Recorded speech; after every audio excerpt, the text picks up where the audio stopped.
Boy, I'll tell you, it is raining out there today. I can think of only two places I want to be on a day like this. I either want to be in the shop building furniture, or I want to be browsing around in an antique store like this.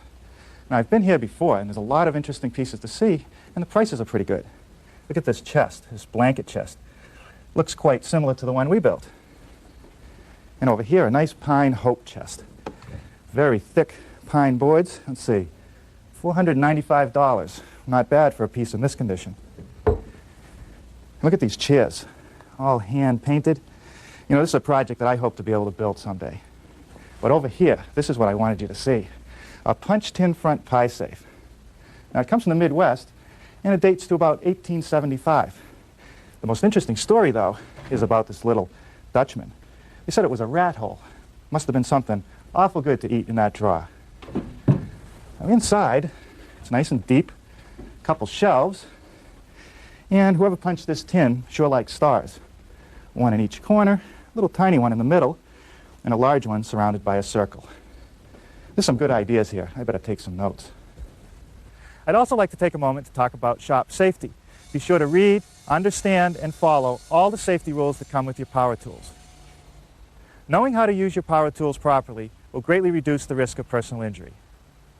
And remember this, there is no more important safety rule than to wear these safety glasses. Let's get started on today's project. Well, what do you think of our version of the old-fashioned pie safe? A couple small drawers at the top, two doors that open up into a relatively deep storage compartment with adjustable shelves, and a full-width drawer across the bottom that can be pretty useful. Now, most of the pie safes that we looked at, all the joinery between rails and stiles was assembled with mortise and tenons. A perfectly acceptable joint, but time-consuming to make. And today we have some options. One of those options is biscuit joinery. You've seen me use it an awful lot. Now, these beechwood biscuits at each joint, combined with our modern glues, make a joint that's just as strong as the mortise and tenon and easier and quicker to make. Now, these tin panels, they were a lot of fun once I found the tin. And I'll show you how I made those a little bit later. What I want to do is get started making the sides of the cabinet. There's a frame which has 2 stiles and 3 rails, and fitted into that frame are some solid wood panels. And the bottom of the stiles have a little taper, mostly for looks. So over here on the workbench, I've laid out the parts for one side of the cabinet. And one of the things I like about biscuit joinery is that my rails get cut to their finished length. I don't have to allow for the tenons, which sometimes can get you in trouble. Now, the first thing I want to do is put a groove in all the frame parts to receive the solid wood panel. Now, the groove is held a little bit closer to the finished side of the panel, and that's so that these wooden panels won't stick inside the cabinet. Now, I'll make the groove over on my router table.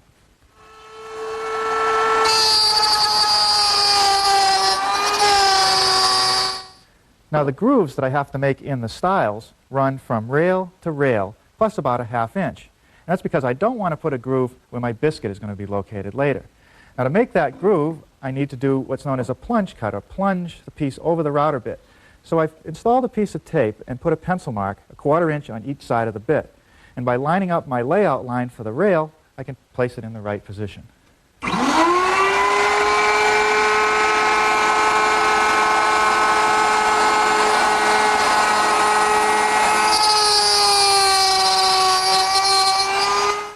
Now that all the grooves are made for the panels, the next thing to do is make the slots for the biscuits in the rails and stiles.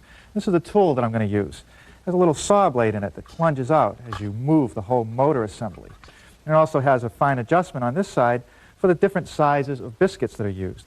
I'm going to start with a 20.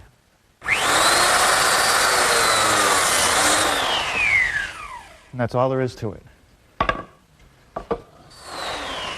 Okay, now for the narrow rails, I'm going to have to switch to the smallest biscuit cut, which is 0.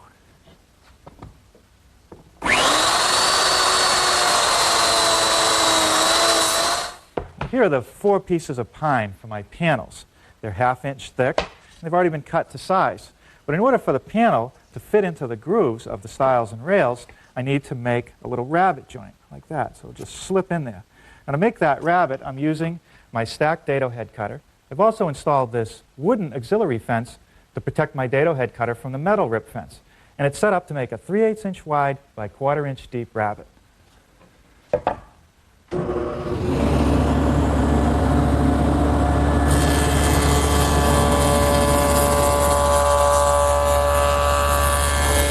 bottom of the stiles on the side panel have a slight taper, as I showed you before, and that's mostly for looks.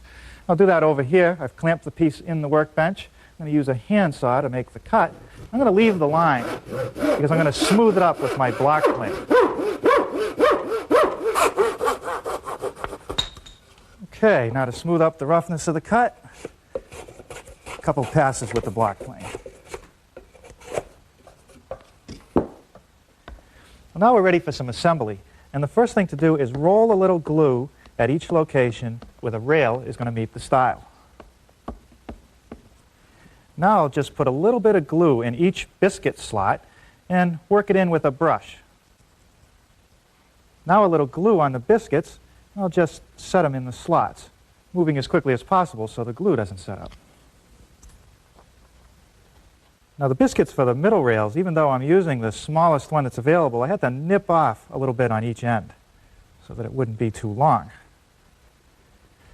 Now I'm going to spread some glue on the ends of each rail piece and put some in the biscuit slot, just like before. Now before the glue sets up, I might as well put this rail in position. Now I'll just slip the panels in. No glue here, they're just going to float.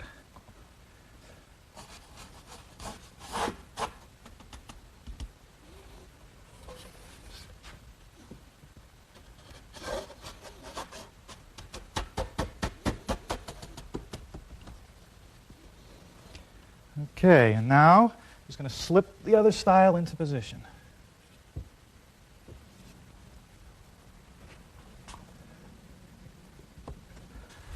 Okay, now I'm just going to put a clamp at each joint and set it aside and make the other side panel. Let's take a look at the prototype. I want to show you how those side panels are joined together. There's actually 3 frames. One frame is up here, and what that does is it's used to fasten the top, and it keeps the drawers from tipping out as they're removed. There's another frame right here on which the small drawers ride, and there's another frame way down at the bottom on which the large drawer rides. Now they're put together just like the side panels, with biscuits and glue.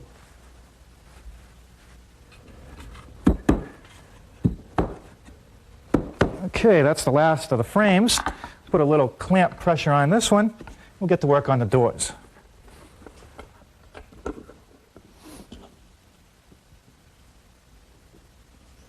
Okay, now before I put the last clamp on, I want to check this door for square, and that's simply done by taking diagonal measurements. And if they're both equal, then the door is square. Well, that's as close as I'm going to get. Now you would think that finding the tin for these panels would be an easy job. At least that's what I thought. I made a phone call to the first listing under tin, and I really ended up getting nowhere. After several phone calls, I finally found a metal crafting shop that would either sell me panels that were already punched or the raw materials like this to punch my own. This is a piece of sheet tin. It's even got a little bit of rust on it, and that's the way it's supposed to be. It actually adds a lot of character to the piece. Now the first thing that I wanted to do was find out about punching the tin, so I read different articles, and here's what I've come up with. First, I want to cut the piece to size. And ordinarily, you would cut the tin with a pair of tin snips. But I found that tin snips are difficult when you do long, straight cuts. You either have to buy a very expensive pair of straight cutting snips, or you end up curling the metal as you cut it. So I found a much easier method, and that's just to use a framing square and a good sharp utility knife. Now the height of my panel is 10 3/4, so I'm going to set my square to 10 3/4, and then just score the metal 6 or 7 times.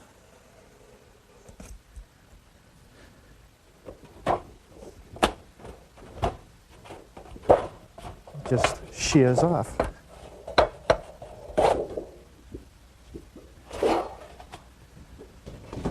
Well, now for the design of the tin punching. I discovered that most of the panels on the pie safes were inspired by quilt patterns or butter molds. This one was inspired by a quilt pattern, but I guess you could call it an Abram original. I sat down at my drafting board and sketched out a perimeter and a pineapple in the middle. Then I took a felt tip pen and put a dot every place I wanted a punch mark. Now because you can only use the patterns once, I made several photocopies for all the panels. Over here I've set up a station to punch the tin. I made the patterns a little bit longer so that I could fold them over the edges of the blank tin. That way it would be held in place a little bit better. Now I'm setting it on a piece of particle board. You could use masonite, or you could even use plywood as long as it didn't have any voids in it, because if there's a void, the punch will go in too deeply. I'm just going to use some screws to hold these angles down. You could also use a piece of wood if you want.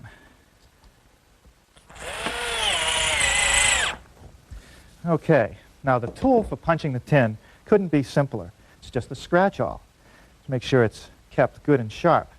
It's also a good idea to have a piece of scrap tin around so you can practice.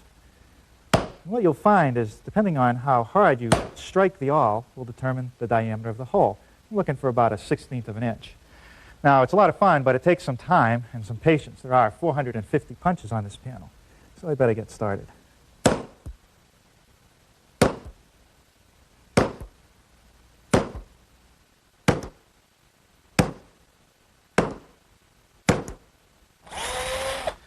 Where I know when I made the first panel, when I unscrewed it like this and it curled up, I was terrified.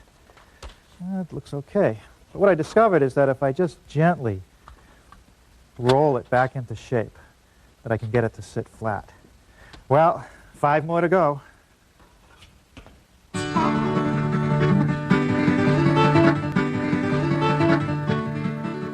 While I was punching those tin panels, the glue had ample time to dry, so now I can get back to work on the wood. And the first thing I want to do is scrape any excess glue from each joint and then sand them smooth.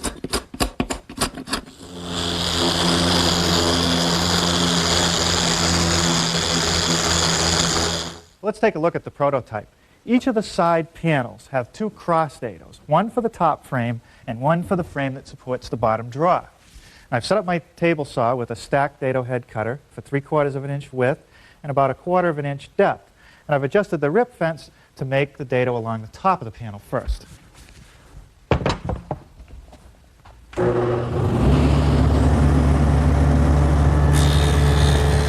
Now I'm just going to readjust my rip fence to make the dado for the bottom draw support. I want to set it at 5 inches.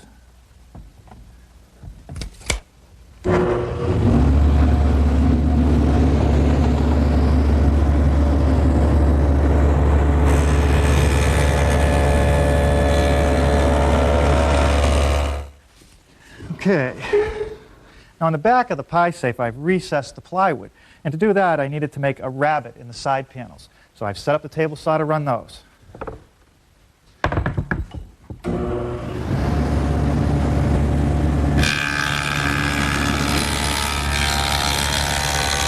I've installed 2 cleats, one up at the top here to support the small draw runners, and one down at the bottom to support the fixed shelves, just with glue and nails. Next, I want to work on this cross frame, the frame that supports the small drawers. And I've installed side guides and now a backstop, held in place with glue and nails.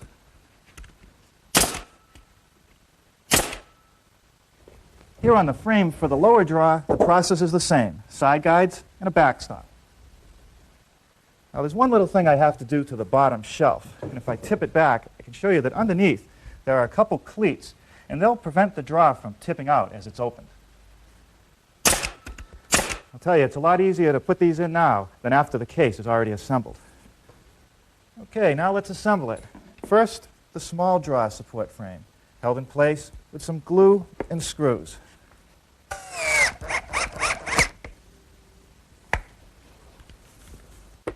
Now install the top frame.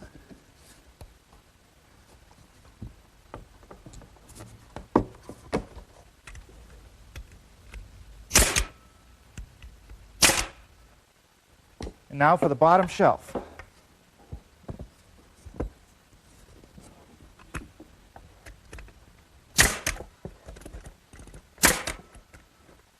And the last element, the bottom drawer frame. And after that's in, I'll install the other side the same way. Now before I put the back on, a little glue across the shelves and in the rabbet.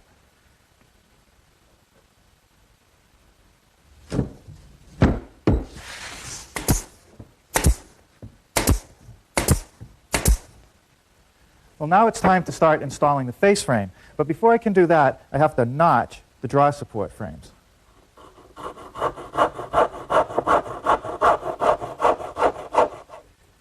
right, now we're ready to install the face frame. First, the stiles. I want you to take note that I've made some slots for the biscuits where the rails are going to meet, and I've also taken the time to mortise out for the hinges. It's a lot easier to do it now before it's installed. So with the glue in place, I'm just going to set the stile down and nail it with some 4-penny finish nails.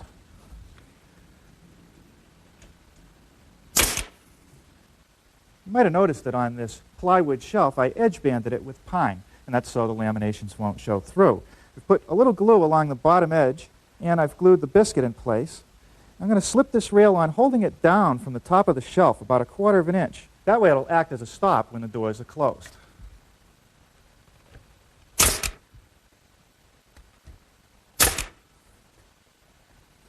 All right, now up at the top part of the face frame, there's a couple more pieces. One is this center stile. It's a divider between the drawers.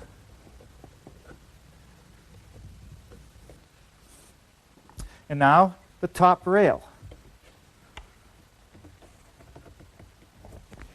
And finally, the last piece of the face frame, the other stile.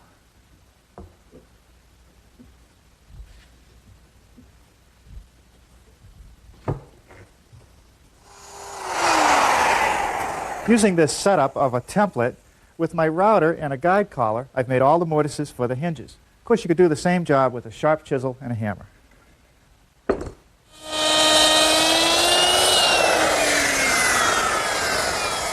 This rabbet that I'm making on the inside of the door frames is to receive the tin panel, and I'm making it using a 3/8" rabbiting bit in my router. Well, the router is great, but you still need a chisel to square up the corners. Okay, that takes care of hanging the doors. I don't want to put the tin in yet, not until after the finish has been applied. Now we'll attach the top. The top is made from 3½ pieces of 1x6, which I glued and biscuited together. I've cut it to size and sanded it smooth. Now it hangs over the side and front of the case by about 1 3/8 inches. And I'll fasten it with some 2-inch screws, but because I'm in such tight quarters, I'm going to have to drive these by hand with a little stubby screwdriver. I think this pine scotia does a nice job dressing up the top edge. All the drawers are made the same. The side pieces have a dado along the bottom edge for the plywood bottom, a dado along the back for the back of the drawer, and a couple biscuits at the front to reinforce that joint. Now the front piece also has a groove for the plywood bottom and slots for the biscuits.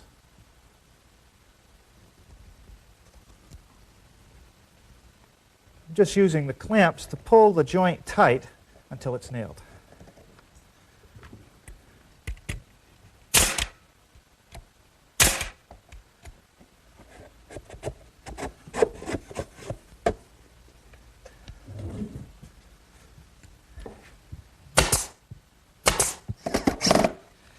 Don't use any glue, screws only to hold the front to the drawer box.